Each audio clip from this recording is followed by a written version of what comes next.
Yan ang buhay sa OFW.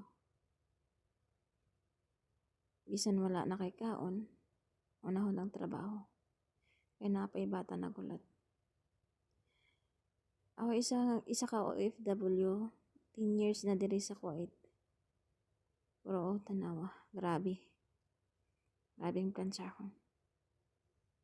Halos 3 hours lang ang tulog na ako.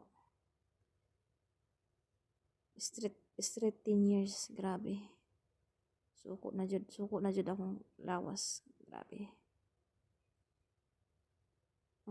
Kana bitang mga magbalak na mag OFW, ihanda jud na inyo yung sarili. Kay good, jud lalim.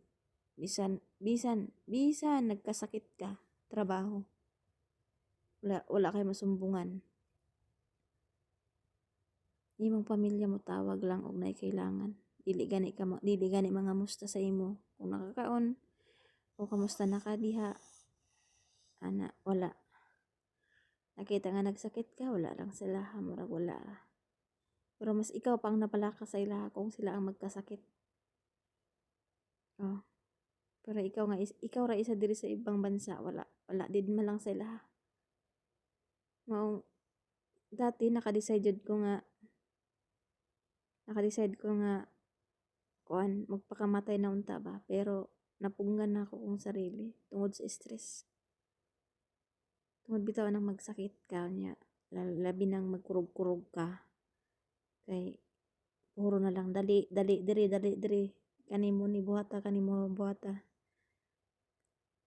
Ako una ato nga tay murag di na dyan makaya kay halos magkurog-kurog na kagagunit pa kag bata, halos di ka ganan mo kaon. Dapat mapahuway ka, wala. Dili ka kapahuway. Kaya tungod lagi nag-amuhan ta. Og mao lang na siya.